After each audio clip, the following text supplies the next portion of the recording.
Plateau pour le 500e numéro des Mystères de l'amour. C'est samedi 16 mars à 19h50 sur TMC. C'est un carton incroyable, on en parle assez peu, mais c'est vrai que ça cartonne, 800, 900 000 téléspectateurs. Vous sortez un livre également aux éditions Harlequin, ça s'appelle Le rêve d'une vie. Et puis, vous serez en concert au Zénith, que d'actu, le 23 mars. Des trois, vous préférez quoi?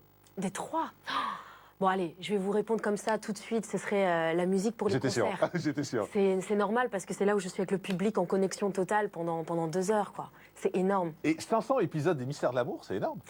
Je vous avouerai que moi-même, quand je suis arrivée sur la série, je pensais pas que déjà je resterais aussi longtemps et qu'on en ferait 500. Donc c'est ça, c'est vraiment grâce à la fidélité du public, voilà, qui nous regarde, qui sont attachés aux personnages. Souvent, quand on les rencontre, en tout cas moi pour ma part, donc effectivement je vais parler en mon nom parce que c'est moi, quand je leur parle, moi ils me disent mais tu fais partie de notre vie, vous faites partie de notre vie, vous êtes dans notre salon, on prend l'apéro avec vous, voilà, ils évoluent avec nous. Mais moi j'ai vu beaucoup de reportages sur vous et vous avez un vrai contact particulier avec le public. Il y a une espèce de... J'ai le sentiment qu'ils ont l'impression que vous êtes une amie de la famille presque. Carrément. En fait, je triche pas du tout avec eux. Je les aime du plus profond de mon cœur. Il y a une vraie connexion qui se fait. Moi, voilà, j'ai besoin d'eux aussi pour me sentir bien. Donc en fait, c'est une magie, c'est une amitié. Oui, moi aussi, ils font partie de ma vie. Voilà. Mais est-ce que c'est une revanche? Parce que dans votre livre, vous parlez beaucoup de votre enfance, où ça n'a pas été très simple. Toujours, en tout cas. Vous avez été souvent un peu la tête de turc dans les écoles où vous étiez, parce que vous étiez... Oui, non, mais c'est vrai, vous le racontez. C'est-à-dire que, bien sûr, c'est-à-dire que c'est dans le sens, si vous voulez, quand on va dire que vous vivez dans votre bulle, vous n'êtes pas avec les autres, quelque part naturellement, parce que vous n'êtes pas comme eux, vous ne vous sentez pas comme eux. Et moi, j'étais toujours sur mon autre planète, sur mon petit nuage, enfin dans mon autre planète, sur mon petit nuage. Trop gentil, en fait. Et je pense que j'étais sans doute trop gentille, ouais. Et puis je voulais toujours... et puis quand, si vous voulez, je pouvais avoir l'impression qu'il y en avait un qui se faisait un petit peu plus encore martyriser par les autres, j'avais envie, moi, de prendre sa défense, et qui fait que du coup, moi, m'associer directement, on me dit, ouais, c'est bon, on va rester avec. Bah oui, je reste avec, enfin, c'est quoi le problème? Donc en fait, je me sentais pas comme les autres, en fait. Mais ce qui est compliqué, c'est que j'ai envie de vous dire, du coup, vous n'êtes pas faite pour ce métier. Parce que la Pour télévision... quel métier, du coup? Pour le métier artistique? Pour tout, oui, le métier artistique, parce que c'est pas un métier de gentil. Ah bah alors, je vais vous dire un truc. Alors, vous savez, le monde d'aujourd'hui, je crois que dans n'importe quel domaine, vous avez toujours, on peut dire, entre guillemets, des gentils, des moins gentils. Après, tout est dans la manière de comment vous allez aborder les choses, comment vous allez être vous-même. Oui, mais il y a les sales coups, il y a les coups foireux. On vous en a fait sans aucun doute beaucoup dans votre carrière. On continue à vous en faire. Ça dépend comment on les interprète. Moi, personnellement, enfin, si vous voulez, ça va pas m'atteindre plus que ça. Je reste moi-même, même si on m'en fait, comme vous dites. C'est pas grave, je passe au-dessus, je fais mon chemin en fait. Et puis, à la limite, c'est la vie qui me fera avancer d'une certaine façon. Je n'ai pas de haine, ni de rancœur, ni de... Moi, je fais ce que j'ai à faire. Si les autres, ça leur plaît pas, ça leur plaît pas. Je vais pas... On peut pas être aimé de tous. Donc, si vous voulez, moi, je fais mon chemin, c'est tout. C'est pas grave, il y en a d'autres qui aiment. Quand vous lisez des critiques sur vous, ça vous touche? Dans la presse? Alors, je vais vous dire très honnêtement, pour le moment, donc merci la vie, j'en vois pas vraiment. Donc, sans prétention aucune, j'en vois pas beaucoup. Au contraire, je trouve que pour l'instant, c'est vraiment bienveillant, c'est gentil.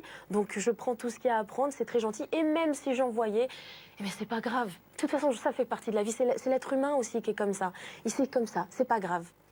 Quand vous avez écrit ce livre qui s'appelle Le rêve d'une vie, quel message vous avez eu envie de faire passer? Alors j'avais envie de faire passer le message suivant, c'est que il faut toujours croire en ses rêves, tout en gardant quand même une partie de réalisme. Il faut toujours croire, donc il faut s'accrocher, il faut se donner les moyens. Voilà, c'est-à-dire que on peut avoir des chances dans notre vie, des portes qui s'ouvrent à nous. Maintenant, c'est pas non plus miraculeux. C'est-à-dire qu'il faut bosser. Il faut bosser. Il faut bosser. Bon, moi, je suis du genre, j'ai toujours dit, bon, moi, je suis très croyante dans la vie, dans le sens, voilà, je crois en mon destin, je crois en ma bonne étoile.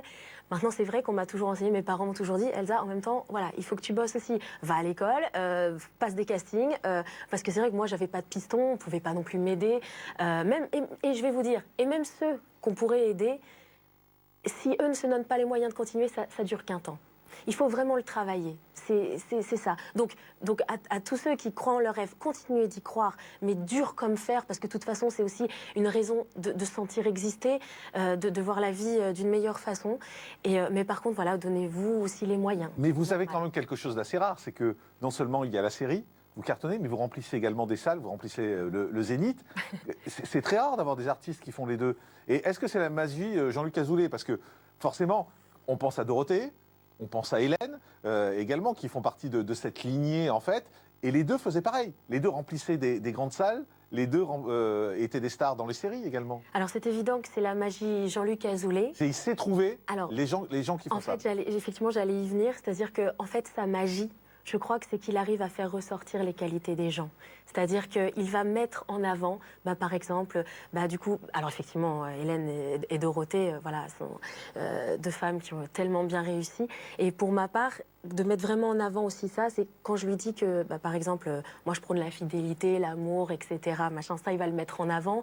Quand je dis que j'aime les gens, j'aime mon public, les gens qui me soutiennent, il va bien le faire comprendre dans la série, parce que quelque part, c'est Elsa aussi qui parle au travers de Fanny. Donc, si vous voulez, il sait mettre en valeur ses qualités, sans doute, parce que de toute façon, pour moi, l'amour, je pense que c'est la plus grosse qualité qui soit. Mais vous parlez beaucoup d'amour, et j'ai regardé toutes les interviews sur vous, vous parlez jamais de votre vie privée. Tout à fait. Pourquoi ? Alors tout simplement, parce qu'en fait, il faut être vraiment réaliste dans la vie. Je pense que tout le monde doit le savoir, qu'aujourd'hui, on n'est pas sûr qu'une relation puisse durer ou pas.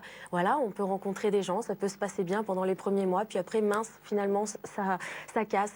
Et vous n'avez pas envie de partager ça avec le public ? Non, parce qu'en fait, moi, mon but, c'est pas de montrer une liste, et encore que je n'ai pas, parce que je suis pas du genre, moi, en plus, moi, si vous voulez, je suis tellement... alors pour ça, moi, je suis, je suis la romantique, moi, il faut...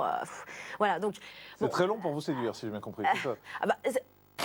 Ou alors, on va dire, j'ai eu très peu, parce que moi, c'est à chaque fois, je vais y croire, puis quelque part, ça dure.